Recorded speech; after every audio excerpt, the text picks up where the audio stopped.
দিব বাতাস আসবে ঝংকার এমন একটা বাতাস ওই জাহান্নামীগুলি ঈমানদারদের থেকে আলাদা করাইয়া বাতাসে উড়াইয়া সব জাহান্নামে ভালাই দিবে। ওরে আল্লাহর গোলাম, ওরে যুবক, আজকের কোন দল করো, যেই দলই করো না কেন, দলের তো বাংলার জমিনে অভাব নাই। তুমি কোন দল করে স্বর্গে যাইবা, কোন দল করতে করে জান্নাতে যাইবা, তুমি বাছাই করে নাও। ওয়া নাশহাদু আল্লা ইলাহা ইল্লাল্লাহু ওয়াহদাহু লা শারীকা লাহু ونشهد أن سيدنا ومولانا محمدا عبده ورسوله أرسله بالحق بشيرا ونذيرا وداعيا إلى الله بإذنه وسراجا منيرا أما بعد فقد قال الله تعالى في كلامه المجيد والفرقان الحميد أعوذ بالله من الشيطان الرجيم بسم الله الرحمن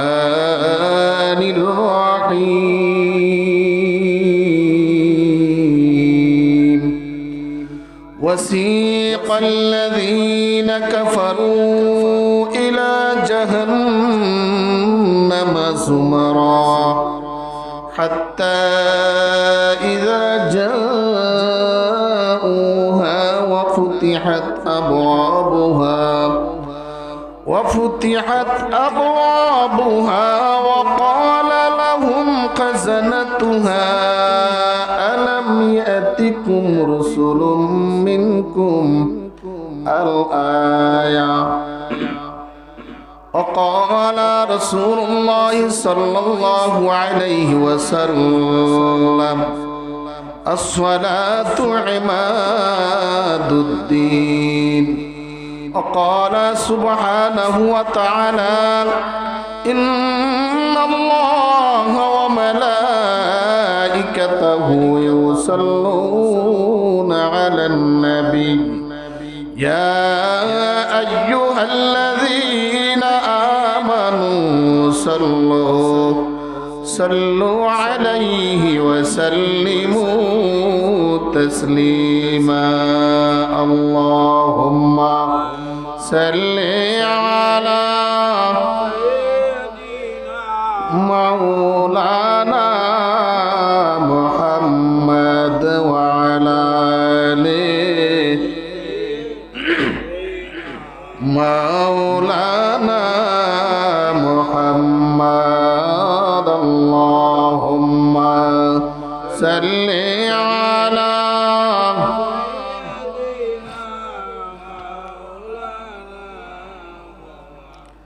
وعلى آل سيدنا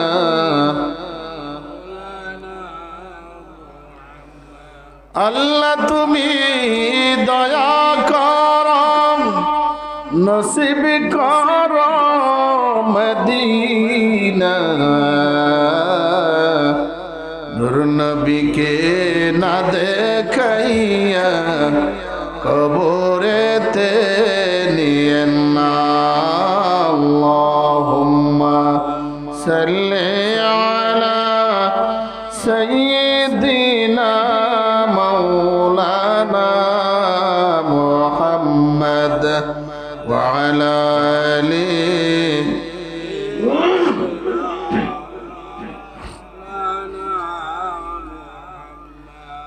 لا ضد ولا ند ولا حد لمولاه لا ضد ولا ند ولا حد لمولاه الآن كما كان ولم يلق جولا الآن كما كان ولم يلق جولا فرد صمد عن صفة خلق بريء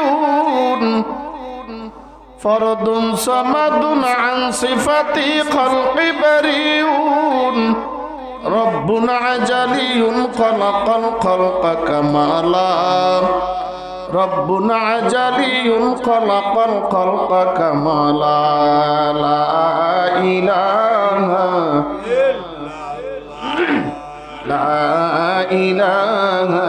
إلا الله لا إله إلا الله لا إله إلا الله لا إله إلا الله لا إله إلا الله لا إله إلا الله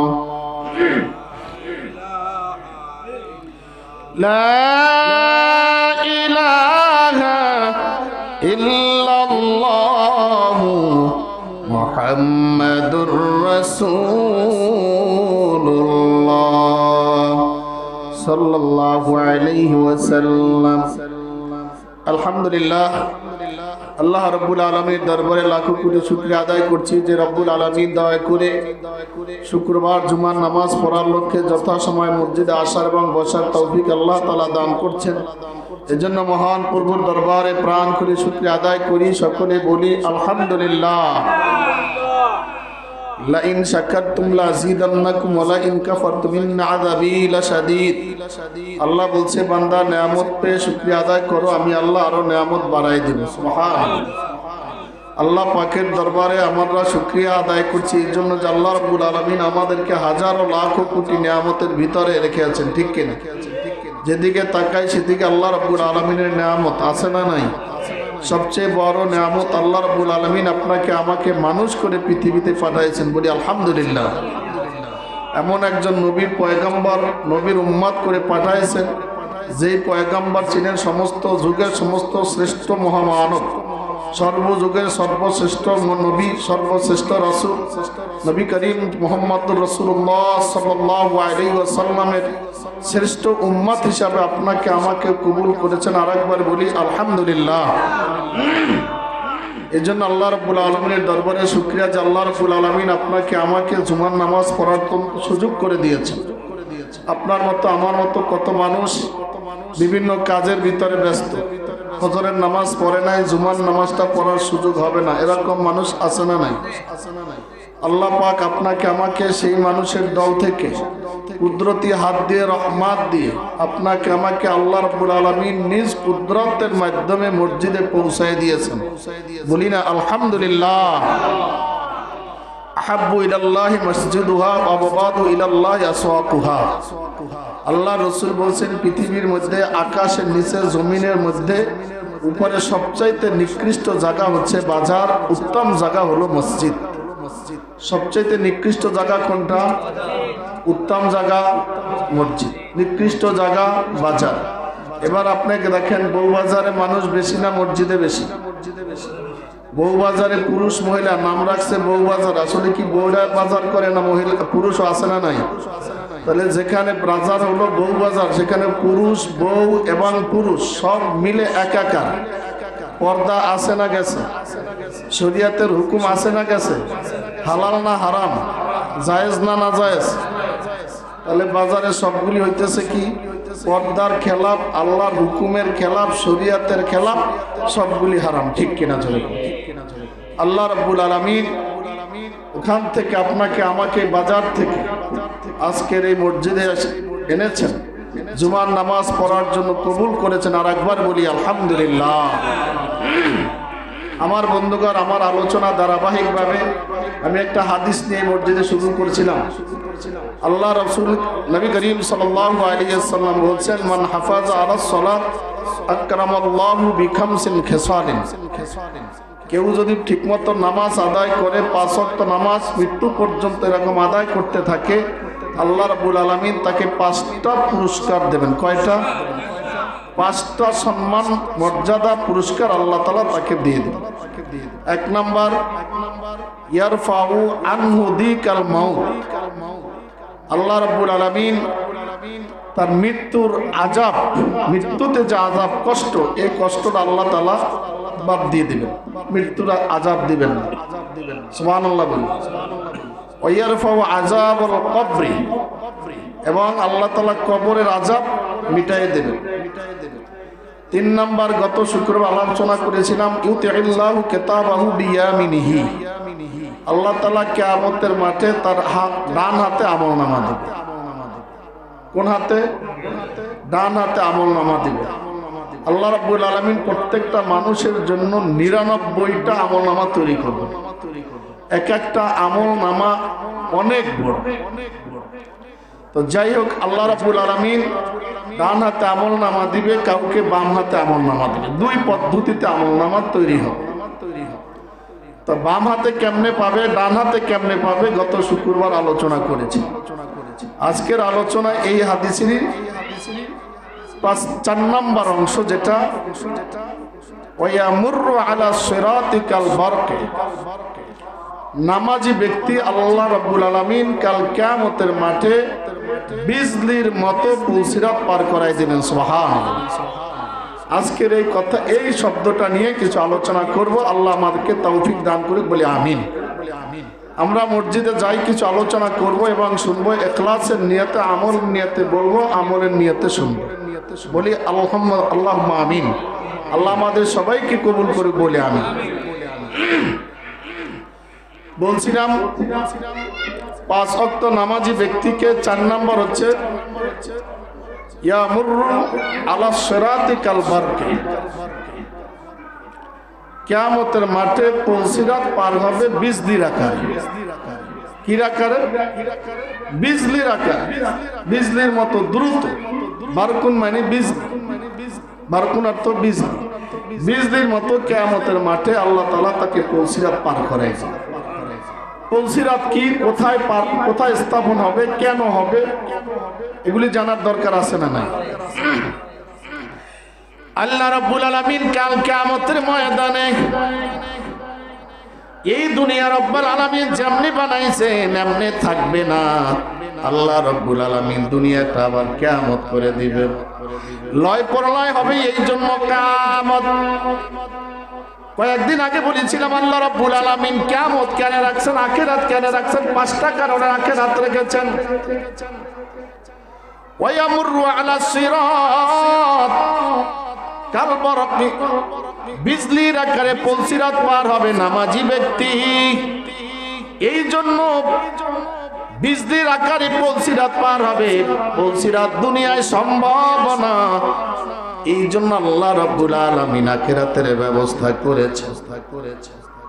এই দুনিয়ায় কত মানুষ অন্যায় করে পার পেয়ে যায়, বিচার হয় না, আছে না নাই? গরিবের বিচার হয়, ধনীর বিচার হয় না। যারা ক্ষমতায় থাকে তার বিচার হয় না, যার বিরোধী দল থাকে তাদের বিচার হয়।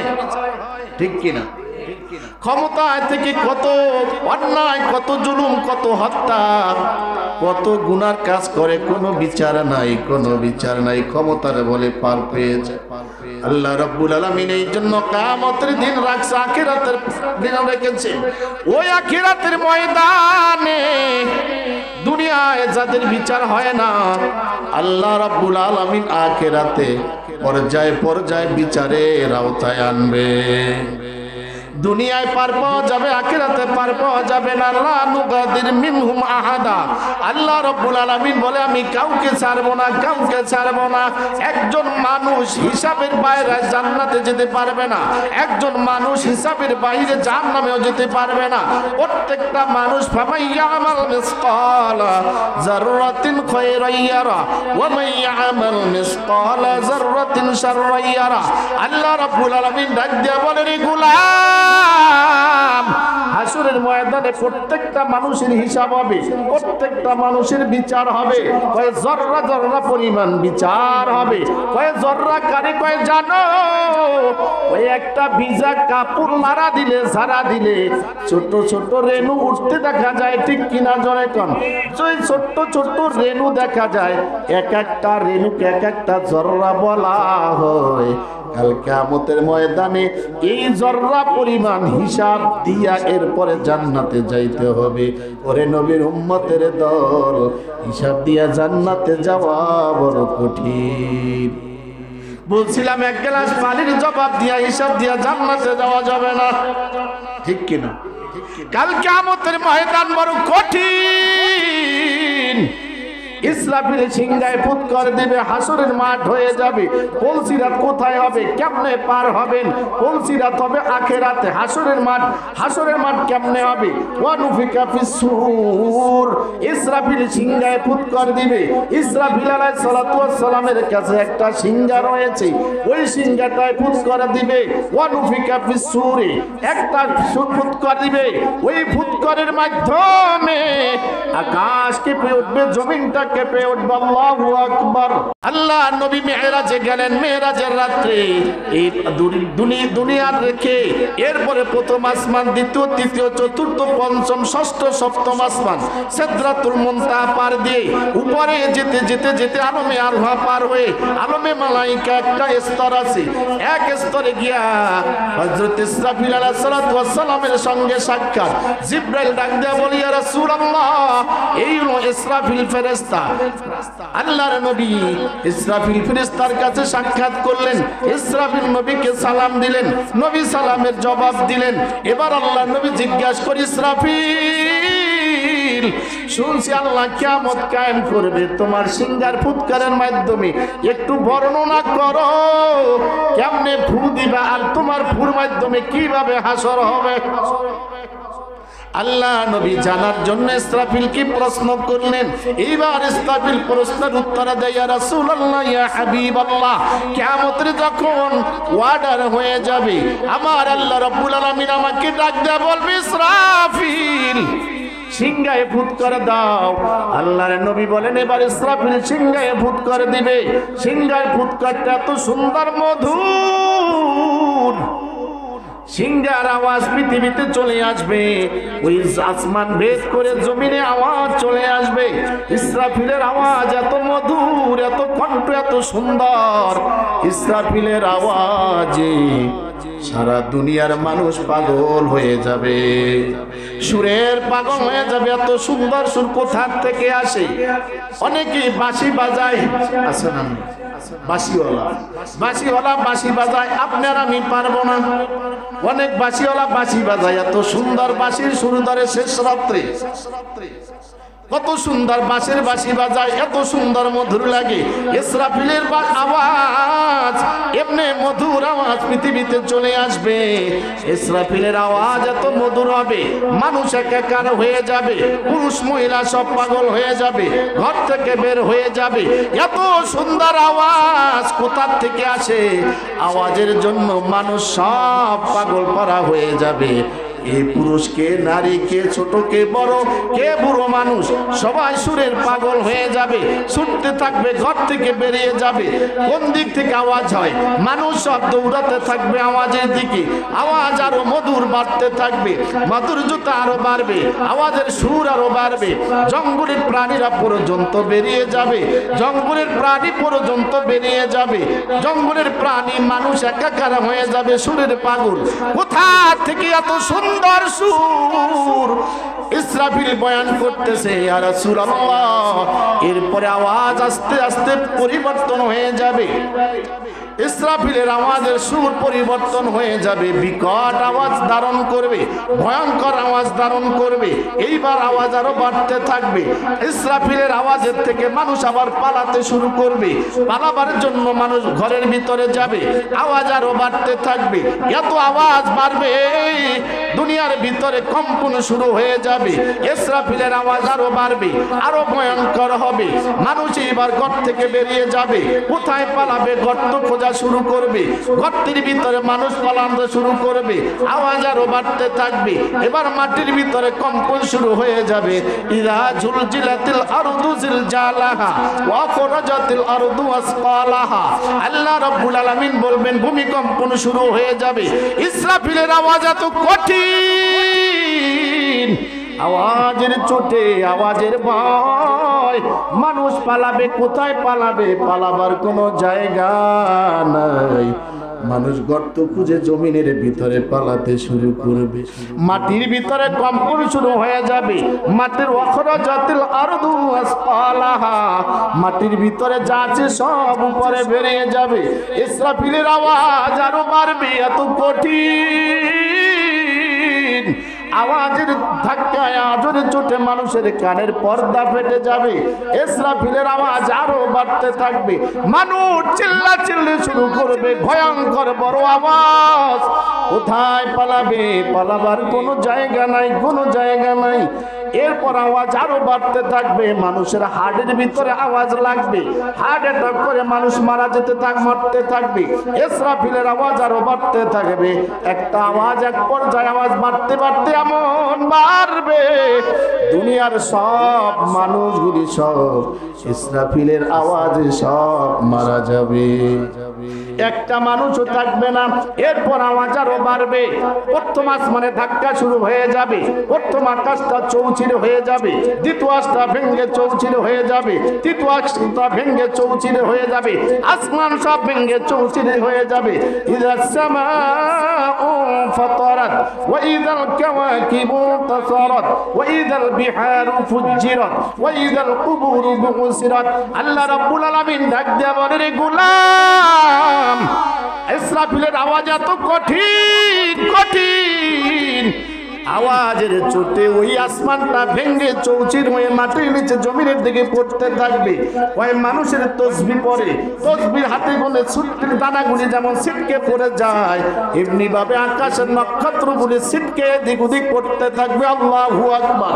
এ কিয়ামতের অবস্থা এত ভয়ঙ্কর, এত কঠিন হবে রে আল্লাহর গোলাম, গর্ভবতী মা বাচ্চা প্রসব করবে, টের পাবে না। বড় ভয়ঙ্কর, বড় ভয়ঙ্কর। আসমান জমিন চৌচির সব ধ্বংস হয়ে যাবে। ইযাস সামাউ ফাতারাত ওয়া ইযাল কাওয়াকিবু তাসারাত, নক্ষত্রগুলি ছিটকে পড়ে যাবে, চন্দ্র শেষ হয়ে যাবে, সূর্য নিষ্প্রভ হয়ে যাবে, গোটা দুনিয়াটা অন্ধকার, অন্ধকারে পরিণত হয়ে যাবে গোটা দুনিয়া। আওয়াজ আরো বাড়তে থাকবে, এক পর্যায়ে মানুষ মারা যাবে, ফেরেশতারা সব মারা যাবে, জিন মারা যাবে, অন্য প্রাণীরা মারা যাবে।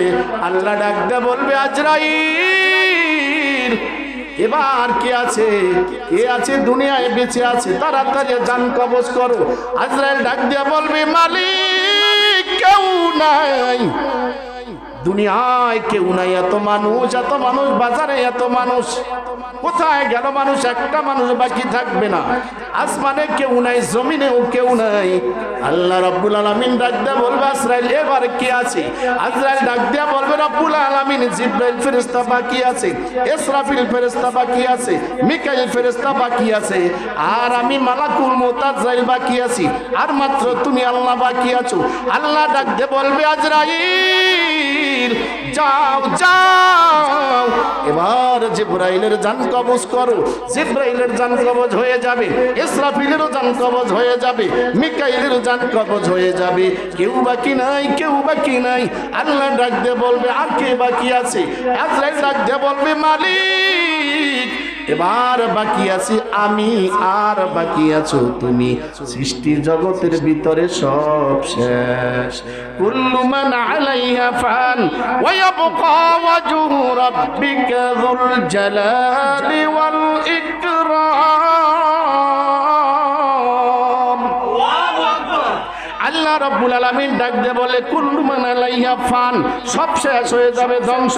ওয়াজহু রাব্বিকা যুল জালালি ওয়াল ইকরাম ওয়া ইয়াবকা ওয়াজহু, বাকি থাকবে একমাত্র আমার আল্লাহ, কেউ নাই, কেউ নাই, আসমানেও কেউ নাই, জমিনেও কেউ নাই।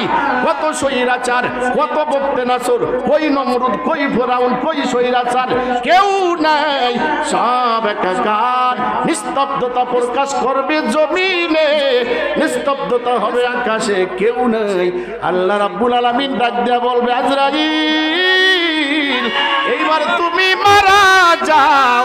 আজরাইল ডাক দিয়া বলবে মালিক মানুষের মৃত্যু যে কত কষ্ট গো, বাবার সামনের থেকে আমি ছেলে নিয়ে আসছি, ছেলের কাছ থেকে আমি বাবাকে নিয়ে আসছি, মায়ের কাছ থেকে সন্তান নিয়ে আসছি, সন্তানের কাছ থেকে মাকে নিয়ে আসছি।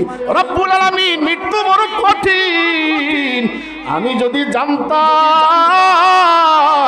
আমার জান কবজ আমার করতে হবে, তবে আল্লাহ আমি এই দায়িত্ব থেকে তোমার কাছে পানা চেয়ে নিচ্ছি।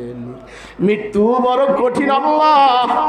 যখনই কারো কাছে যাই মা কান্দে, বাবা কান্দে, সন্তান কান্দে, কত মায়ার স্পন্দনগুলি, রগগুলি ছিটকে যায়, মায়ার রগগুলি ভেঙ্গে ভেঙ্গে ছিটে ছিটে আমি রুহটা টেনে নিয়ে আসি। আল্লাহ মৃত্যু বড় কঠিন, কেমনে আমি মরবো? এবার আল্লাহ রাব্বুল আলামিন একটা আওয়াজ করবে, মউত ইয়া মালাকাল মউত, হে মালাকুল মউত তুই এইবার মরে যা। আজরাইল একটা চিৎকার দিয়ে জায়গায় শেষ হয়ে যাবে। আমার আল্লাহ রাব্বুল আলামিন ডাক দিয়ে বলবে লিমানিল মুলকুল ইয়াউম, আজকের রাজত্ব কার? কেউ নাই, কেউ নাই, আজকের রাজত্ব কার? রাজত্ব পাইয়া আমি আল্লাহ রাব্বুল আলামিন দেখতাম, রাজত্ব দিয়া দুনিয়ার রাজত্ব দিয়া দেখতাম কত ক্ষমতা তুমি চালাইছো, মানুষে মানুষ মনে করে না, ঠিক কিনা? এরে নমরুদ, ওরে ফেরাউন, কই তোরা কই? আল্লাহ এবারে গোসা হয়ে ডাক দিবে ইমানিল মুলকুল ইয়াউম, আজকের রাজত্ব কার? আইনা দুনিয়া, ও দুনিয়া কোথায় তুমি? আইনা কুসুরিক, আইনা জিবালু, আইনা আশজুরিক, ও দুনিয়া তোমার বুকের ভিতরে কত সুন্দর গাছপালা ছিল, কোথায় এই গাছপালা? কোথায় সেই পাহাড়? আইনা জিবালু কি, কোথায় সেই হিমালয় পর্বত? কোথায় সেই হেরা গুহা? কোথায় উহুদ পাহাড়? সব শেষ, কেউ নাই, কেউ নাই, একমাত্র আমার আল্লাহ শুধু বাকি। আল্লাহর নবী রাখতে বলে ও উম্মতের দল, এরপর আমার আল্লাহ রাব্বুল আলামিন আবার ইসরাফিলকে সৃষ্টি করবেন। ইসরাফিলকে আল্লাহ রাব্বুল আলামিন আবার জীবিত করবেন, আবার সিংহা বানায় দিবেন। ইসরাফিলকে বলবে ইসরাফিল এবার আমার সিংহায় ফুৎকার দাও। এইভাবে একটা নয়, দুইটা নয়, 40 বছর কেটে যাবে, কিয়ামতের অবস্থায় যাবে 40টা বছর। একটা বছর কত বড়, একটা দিন কত বড়, কিয়ামতের একটা দিন দুনিয়ার 50 আলফা সানা, দুনিয়ায় 50,000 বছরের সমান, আখিরাতের একটা দিন। ওরে নবীর উম্মত বড় কঠিন। এবার আজরাইল ইসরাফিল সিংহায় আবার ফুস করে দিবে। আল্লাহ রাব্বুল আলামিন বলবো নাহশুরুহুম জামিআ, আমি এবার সব মানুষ একাকার করে দিব, সব মানুষ জীবিত হয়ে যাবে, সব প্রাণী জীবিত হয়ে যাবে। শুরু হবে হিসাব, শুরু হবে বিচারের সময়, শুরু হয়ে যাবে হিসাব নিকাশ। কে কি করেছো আমল নামা ডাক দেওয়া হবে, বিচারের কাজ শুরু হয়ে যাবে। সব মানুষ একাকার, আদম আলাইহিস সালাম থেকে শুরু করে কিয়ামত পর্যন্ত সব মানুষ একাকার। আবার আল্লাহ রাব্বুল আলামিন একটা ডাক দেবে, সূরা ইয়াসিনের ভিতর আল্লাহ বলছেন ওয়ামতাজুল ইয়াউমা আইয়ুহাল মুজরিমুন।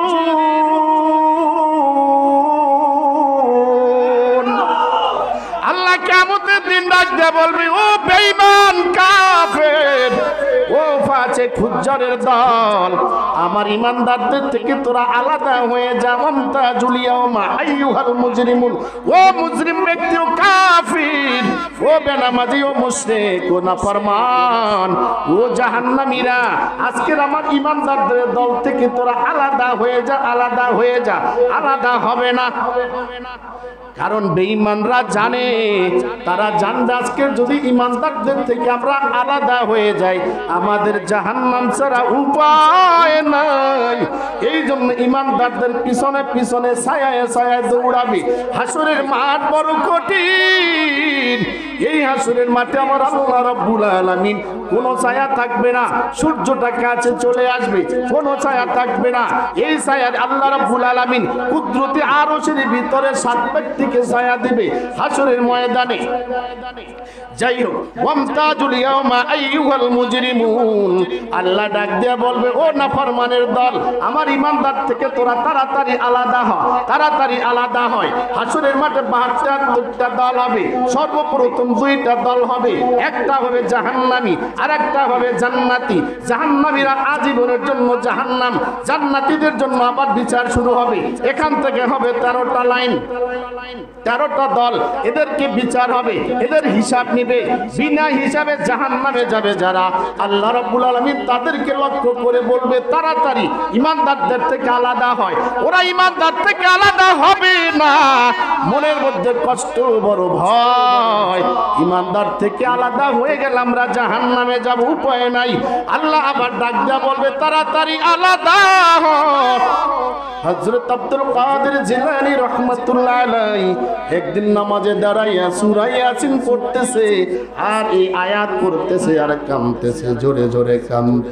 উম্মতরা তার মুরিদরা জিজ্ঞাসা করে, হুজুর আপনি নামাজে এই আয়াতটা বারবার পড়েন আর কান্দেন কেন? আব্দুল কাদের জিলানী রাহমাতুল্লাহ আলাইহি ডাক দিয়ে বলে, শোনো আমার মুরিদরা, কাল কিয়ামতের ময়দানে আল্লাহ একটা হুঙ্কার দিবে, ওয়ামতাজুল ইয়াউমা আইয়ুহাল মুজরিমুন, আমার ইমানদারদের থেকে নাফরমান আলাদা হ। সেই দিন আমি আব্দুল কাদের জিলানী ইমানদারদের দলে থাকবো না নাফরমানের দলে থাকবো বলতে পারি না। সেই চিন্তায় আমার আর রুকু সিজদা করার হুঁশ না। ওরে আল্লাহর গোলাম, এবার আল্লাহ রাব্বুল আলামিন একটা হাওয়া দিবে, একটা বাতাস দিবে। মহিলারা যেমন ধান ঝাড়ে, দেখছেন না, মহিলারা ধান ঝাড়ে, কুলার ভিতরে ধান ঝাড়ে, ধানের পেটা টোপকা দেয়, ধান ঝাড়ে, সামনে দিয়া চিটাগুলা উড়ে যায়, ধানটা কাছে আসে। ঠিক আল্লাহ রাব্বুল আলামিন এমন ভাবে দিবে, বাতাস আসবে ঝংকার, এমন একটা বাতাস ওই জাহান্নামী গুলি ইমানদারদের থেকে আলাদা করাইয়া বাতাসে উড়াইয়া সব জাহান্নামে ভালাই দিবে। ওরে আল্লাহর গোলাম, ওরে যুবক, আজকের কোন দল করো, যেই দলই করো না কেন, দলের তো বাংলার জমিনে অভাব নাই। তুমি কোন দল করে স্বর্গে যাইবা, কোন দল করতে করে জান্নাতে যাইবা, তুমি বাছাই করে নাও। ওরে নবীর উম্মত, কাল কিয়ামতের ময়দানে তুমি ইমানদারদের দলে থাকবা না ওই বাতাসে তুমি জাহান্নামে পড়ে যাইবা। একটু হিসাব নিকাশ করো গো, বয়স তো 80 হয়ে গেছে, 60 হয়ে গেছে, 90 হয়ে গেছে, এখনো চায়ের দোকানে বসে টিভি দেখেন আর আছে না নাই? ওরে নবীর উম্মতের দল পয়গম্বর জোহরের খাবার খেয়ে কায়রুনা করতেছে বিশ্ব নবী রাহমাতুল লিল আলামিন। আল্লাহর নবী দুপুরে খাবার খেয়ে শুয়ে আছেন। কিছুক্ষণ পরে হযরত ওমর রাদিয়াল্লাহু তাআলা আনহু হাজির। আসসালাতু ওয়াসসালামু আলাইকা ইয়া রাসূলুল্লাহ। আল্লাহর নবী উঠে দাঁড়াইলেন, বসলেন, শোয়া থেকে বসলেন। হযরত ওমর আল্লাহর নবীকে দেখতেছে, পয়গম্বর শুয়া শুয়ে চোখের পানি মোবারক পানি পড়তেছে। আল্লাহ নবী যখন বসলেন, হযরত ওমর বলেন, আমি দেখলাম বিশ্ব নবীর পিঠের নিচে দড়ির দাগ কেটে গেছে। কি ব্যাপার, কি ব্যাপার? বিশ্ব নবীর একটা বিছানা নাই, তোষক নাই, লেপ নাই, বিছানার চাদর নাই, খেজুরের পাতা বান্ধিয়া বানানো রস দড়ি, এই দড়ি দিয়া বানানো চাটাই, এই চাটাইয়ের উপরে নূরে মুজাসসাম, নূর মোবারকের শরীরটা নিয়া বিশ্ব নবী ওই চাটার ভিতরে শুয়া মাথার ভিতরে হাত দিয়ে শুয়ে আছে, চোখ দিয়া পানি ঝরতেছে। হযরত ওমর সালাম দিলেন, আল্লাহ রাহমাতুল লিল আলামিন উঠে বসলেন। আল্লাহ নবীকে জিজ্ঞাসা করলেন, ইয়া রাসূলুল্লাহ, ইয়া হাবিবাল্লাহ, আপনি কাঁদছেন কেন? আল্লাহ নবী ডাক দিয়ে বলে, ওমর, এই মাত্র তুমি আসার আগে জিব্রাইল আমার কাছ থেকে চলে গেল।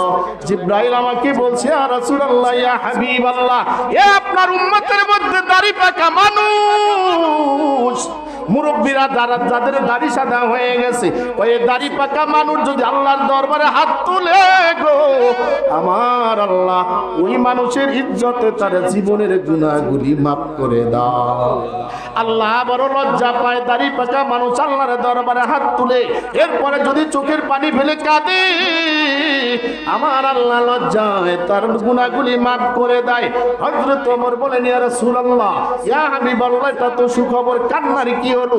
আল্লাহর নবী ডাকতে বলে, ওমরের জন্য কান্দি না, যেই দাড়ি পাকা মানুষ হাত তুলে আমার আল্লাহর লজ্জায় পড়ে তাকে মাফ করে দেয়, আমার কষ্ট লাগে সেই দাড়ি পাকা মানুষ আল্লাহর সাথে কেমনে নাফরমানি করে, তাদেরকে লজ্জা লাগে না? ওরে আল্লাহর গোলাম, এই জন্য বলছি কিয়ামতের ময়দানে কোন দলে থাকবেন? আল্লাহ তো ডাক দেবে, ওয়ামতাজুল ইয়াওমা আইয়ুহাল মুজরিমুন, যাও আলাদা হয়ে যাও, ইমানদার থেকে বেঈমান আলাদা হও, কাফের মুশরিক আলাদা হয়ে যাও। এমনি বিচারের ব্যবস্থা করবেন। আরো বিভিন্ন পর্যায় বিচারের আওতায় আনা হবে। বাংলাদেশ আমাদের আদালতেও দেখি বিচারের বিভিন্ন ধাপ আছে না নাই? হাসরের ময়দানে আল্লাহ রাব্বুল আলামিন এমনি ভাবে বিচারের ধাপ রেখেছে। হাসরের ময়দানে বিচারের ধাপ রেখেছে, পুলসিরাত রেখেছে, মিজান রাখছে। পুলসিরাত বড় কঠিন। কিয়ামতের ময়দানে পুলসিরাত বানানো হবে। আজকে দেখলাম একটা হাদিসের ভিতরে 7টা পুলসিরাত হবে। কোন বর্ণনা একটা পুলসিরাত, কোন বর্ণনা আসছে 7টা পুলসিরাত। পুলসিরাত মানে রাস্তা, পুল বা ব্রিজ। দুনিয়ার কোন ব্রিজের মতন ব্রিজ না, এমন চিকন ব্রিজ হবে। বিশ্বনবী ডাক দেয়া বলে, উম্মত, জাহান্নামের উপর দিয়া পুলসিরাত হবে। নদীর উপর দিয়া যেমন ব্রিজ হয়, সাক্ষ্য হয়, জাহান্নামের উপর দিয়া ব্রিজ হবে। ওই ব্রিজটা এত চিকন হবে, চুলের চেয়েও চিকন, হীরার চেয়ে ধার। বলবেন হুজুর দাঁড়াইলে তো ছিঁড়ে যাবে। না না, দাঁড়াইলেই ছিঁড়ে যাবে না। সুতার ভিতর আমাদের দেশে একটা কট সুতা আছে, চিকন, সাদা টেনেও হেসরা যাচ্ছে, রাজানা হাত কেটে যায়। আবার বড় লম্বা মোটা দড়িও টেনে সেরা যায়।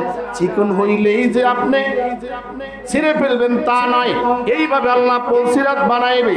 ওয়াসিকাল্লাযীনা কাফারু ইলা জাহান্নামা যুমারা, আল্লাহ রাব্বুল আলামিন জাহান্নামীদেরকে হাঁকাবে, যা জাহান্নামের দিকে যা, তাড়াতাড়ি যা জাহান্নামের দিকে যা।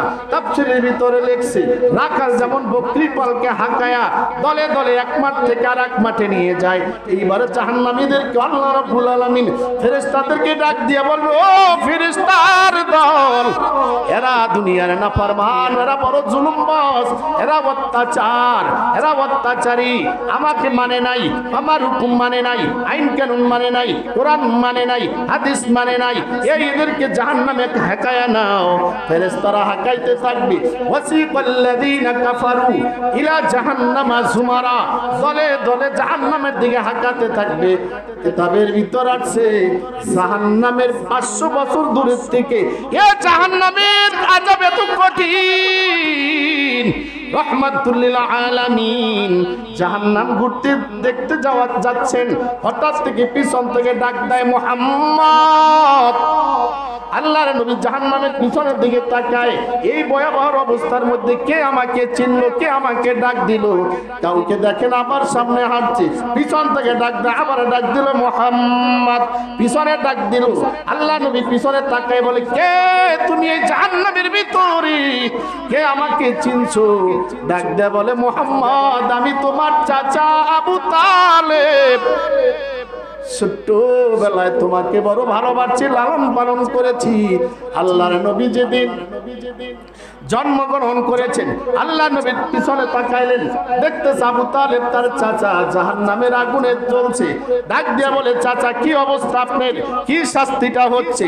আবু তালেব ডাক দিয়া বলে, ভাতিজা, দুনিয়ায় থাকা অবস্থায় তোমাকে কোলে নিতাম, তোমাকে ভালোবাসতাম, তোমাকে আদর করতাম, তোমার শরীরের সাথে আমার শরীর মিলেছে, এই জন্য কোথাও জাহান্নামের আগুন আমার শরীরে ধরে না।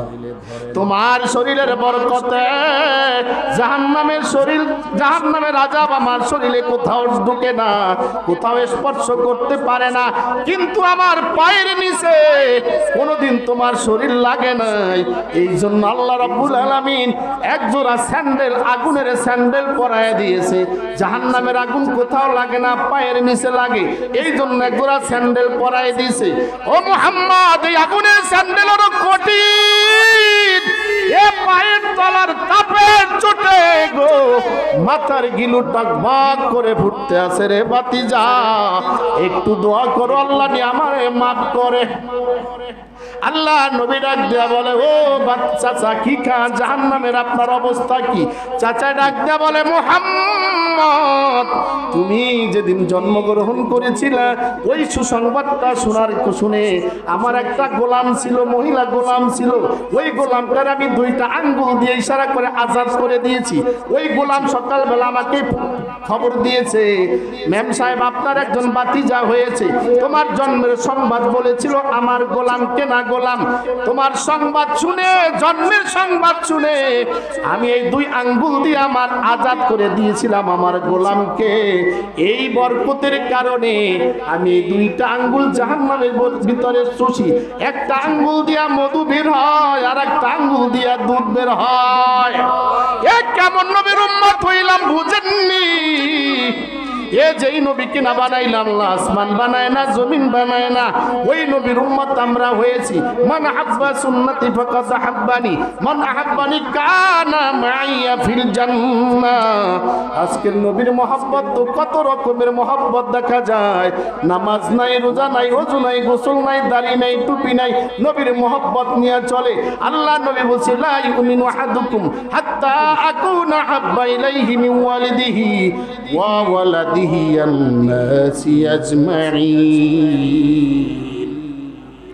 নবীর মোহাব্বত আপনাকে জান্নাতে নিয়ে যাবে। বলছিলাম হাসরের জাহান্নামের আযাব বড় কঠিন। এবার হাসরের মাঠে পুলসিরাত শুরু হয়ে যাবে, চুলের চেয়েও চিকন, হীরার চেয়েও ধার। আল্লাহ রাব্বুল আলামিন বলবে, এটা পারো কেমনে, পারো এত চিকন কেমনে উঠবে? ওয়াসিকাল্লাযীনা কাফারু ইলা জাহান্নাম, জাহান্নামের দিকে হাঁকাতে থাকবে, ফেরেশতারা লাঠি নিয়ে হাতুড়া দিয়ে পিটাবে, চল যা সামনে ওই জাহান্নাম। এ জাহান্নামের আযাব এত কঠিন রে, 500 বছর দূর থেকে জাহান্নামের তাপের কারণে শরীরটা খসে যাবে, কাবাব হয়ে যাবে, সহ্য করা যাবে না। ফেরেশতারা হাঁকাতে থাকবে, ওদিকটা জাহান্নামের তাপ আর তাপ, এদিকটা ফেরেশতাদের হাঁকানি, উপায় নাই রে গোলাম। এরপরে বসে পড়বে, এই বুঝি জাহান্নামের আযাব। বলবে না না না, জাহান্নাম আরো সামনে, আরো সামনে, হাঁকাইতে হাঁকাইতে দরজার সামনে নিয়ে যাবে। ওরে জাহান্নামের আযাব এত কঠিন রে ভাই, দুনিয়ার আগুন। আল্লাহর নবী ডাক দিয়া বলেন, এ জাহান্নামের আগুনকে 1000 বছর তাপ দেওয়া হয়েছে, এরপরে লাল বর্ণ হয়েছে, এরপর আর 1000 বছর তাপ দেওয়া হয়েছে, সুম্মা আবাইয়াদ্দাত, এরপরে সাদা বর্ণ হয়েছে, এরপরে ফেরেশতারা আর 1000 বছর তাপ দিছে। তাপ দিতে দিতে জাহান্নামের আগুন এত কালো হয়ে গেছে, ইজা আসওয়াদ্দাত, কালো বর্ণ হয়ে গেছে, তাপ এত বাড়ছে। কয় আল্লাহর নবী ডাক দিয়ে বলে, উম্মতের দল তোরা জানো নি ওই দুনিয়ার আগুনের চাইতে জাহান্নামের তাপমাত্রা 70 গুণ তাপ বেশি। ওরে দুনিয়ার আগুন আঙ্গুলে লাগলে আগুন আগুন পুড়ে যায়, পাও লাগলে পাও পুড়ে যায়। এ জাহান্নামের আযাব এত কঠিন রে, শরীরে যদি কোনো আঙ্গুলে লাগে কলিজা পুড়ে ছাই হয়ে যাবে। ওরে আল্লাহর গোলাম, সহ্য করা যাবে না, সহ্য করা যাবে না। জাহান্নামে সবচাইতে ছোট্ট সাজা, সবচাইতে নিম্ন সাজা, সবচাইতে কম রেটের সাজা হচ্ছে আবু তালেবের পায়ের নিচের স্যান্ডেল, যার তাপে মাথার গিলুগুলি টকবক করে পড়তেছে। ওরে আল্লাহর গোলাম, সহ্য করা যাবে না, এখনো সময় আছে রে যুবক। ও দাড়ি পাকা বাবারা, যুবক ভাইয়েরা, এখনো সময় আছে। ফজরের আযান নয় কানে যায়, আসসালাতু খায়রুম মিনান নাওম। এ ঘুম হইতে নামাজ বড় ভালো। ওই আপনার কাছে তো নামাজ ভালো না, আপনার কাছে তো ঘুমই ভালো। ওরে মন ঘুমায়ও না রে, নাম জপো আল্লাহর, একদিন তো ঘুমাইবারে মন কবরের মাঝা। ঠিক কিনা? ওরে আল্লাহর গোলাম, ঘুমাইবেন তো এমন একদিন ঘুমাইবেন, দরজা দিয়ে ঘুমায় গেছেন আর দরজা খোলা যাবে না। একসাথে ঘুমায় গেছেন, স্ত্রীর সাথে স্বামী ঘুমায় গেছে, রাত্রে গল্প করতে করতে ঘুমায় গেছে, সকালবেলা দেখে শক্ত হয়ে গেছে, আর ডাক দিলে সারা দেয় না। ওরে এক সেকেন্ডের নাই ভরসা, বন্ধ হবে রং তামসা। ওরে যুবক, কোন ক্ষমতার বলে তুমি কার বুদ্ধিতে, কোন শয়তানের বুদ্ধিতে তুমি ঘুমায় যাও, ফজরের নামাজ পড়ো না? আল্লাহর নবী ডাক দিয়ে বলে, ও উম্মতের দল, ফজরের 2 রাকাত নামাজ গোটা দুনিয়ার চাইতেও বেশি। সুবহানাল্লাহ। সারা পৃথিবীটা একদিকে আর ফজরের 2 রাকাত নামাজ একদিকে। আপনি কেন নামাজটা ছেড়ে দিলেন? কেমনে আপনি নামাজ ছেড়েন? আপনার কাছে কি লজ্জা লাগে না? ওরে আমার ভাই, আল্লাহর গোলাম, কখন কে মারা যায়, কত মাইক সংবাদ চলে আসে। কার সংবাদ? হয়তো আপনি বসে আছেন, একটু পরে কয় বছর পর নামাজ হবো, কয় বছর পর নামাজ ধরবো। এ মৃত্যু কখন আসে আপনাকে বলে আসবে না, ঠিক কিনা? ইযা জাআ আজালুহুম লা ইস্তাকিরুনা সাআতাও ওয়া লা ইস্তাকদিমুন। মৃত্যু কখন আসে বলে আসবে না, অতএব কার কখন সংবাদ শুনে বলতে পারি না। আল্লাহর গোলাম নবীর উম্মত আমার ভাই, এই জন্য একটু ওয়াদা করি জীবন থাকতে নামাজ ছাড়বো না। এ নামাজি ব্যক্তি কত, নামাজের কত দাম। আল্লাহর নবী ডাক দিয়ে বলেন, যুবক, একটা যুবকের সেজদা আর নবীর সেজদার সমান। কয় নবীর সেজদার যেই দাম, একজন যুবকের সেজদার সেই দাম।